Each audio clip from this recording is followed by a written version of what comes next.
Is there such thing as, I guess, central habits that can help to shift and transform other aspects of your life? Because that's something that I've noticed a little bit, where if I start eating better or if I start going to the gym every day, it's almost like a domino or ripple effect where these other habits start to pick up naturally because I'm starting to feel better. So, like, because I've been going to the gym 5 days a week. So now when I come home, I don't feel like binging out on junk food. I feel like eating better food. Or if I wake up early, is that something you've noticed in your research? Yeah, sure. So there are two ways to answer this question. So the first way is what you're describing is sometimes called a keystone habit. And the idea is you do one thing and it like ripples into other areas of your life.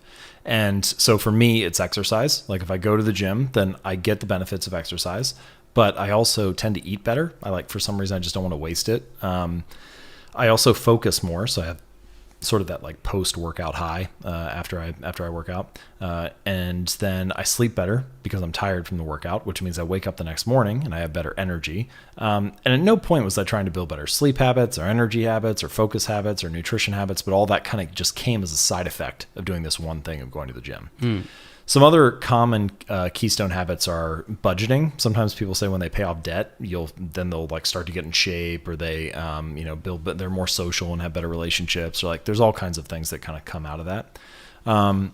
Going for a daily walk is a really big one. It's a very common one among creators in particular. There's a book called Daily Rituals by Mason Curie, and he basically just writes down like what, I don't know, it's 100 or 150 famous like creators and scientists and whatever, what their daily routines were. And a lot of them were raging alcoholics and on amphetamines and all kinds of other stuff. But the ones who were more healthy, a daily habit like walking was a really big part of their routine. Visualization is a big one, especially for performers like a comedian or something. They'll often visualize the same kind of result, or professional athletes before they step out on the stage or step out on the court. And then another one is meditation. And this one you hear a lot with like CEOs and leaders. If they get like their 10 minutes of meditation in the morning, the rest of the day just kind of goes more smoothly. So that's the first way to answer that question, is with a keystone habit. The second way is through what I call a decisive moment. And basically there are these little moments throughout the day. Well, depending on what research study you look at, habits account for 40 to 50% of our daily behaviors. And this is all the stuff that you're just doing without even thinking, tying your shoes or unplugging the toaster after each time you use it or whatever. But the true influence of your habits is even greater than that, because in many ways, habits are kind of like a fork in the road. They're like an entrance ramp on the highway. So you do something mindlessly, like you pull your phone out of your pocket and you don't even think about it. It takes 5 seconds. But after you do that, it shapes the next like 20 minutes of conscious attention and choices that you're making. So maybe you browse social media, or you respond to email, or you play a video game. But whatever choice you're making, it was already the context was already shaped by that mindless habit of pulling your phone out. And so I would refer to that as like a decisive moment. They're these little automatic actions that you do them, and then after 30 seconds, they've already shaped the next 20 minutes or the next chunk of time that's going to come.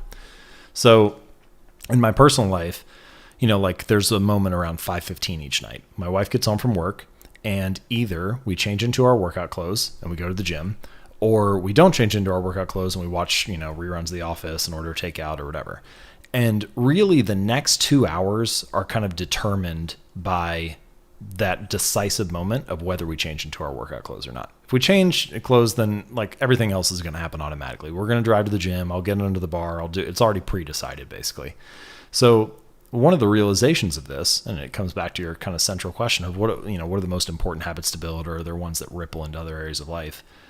If you can just master maybe 5 or 10 decisive moments throughout the day, these little kind of 2-minute chunks that determine the next block of time, you really only have to focus your attention and energy on that. And the rest of it kind of comes easily. You don't have to do that much if you can master the right moments. It's kind of like judo for your personal habits. You apply the pressure in the right place and everything else kind of falls in line.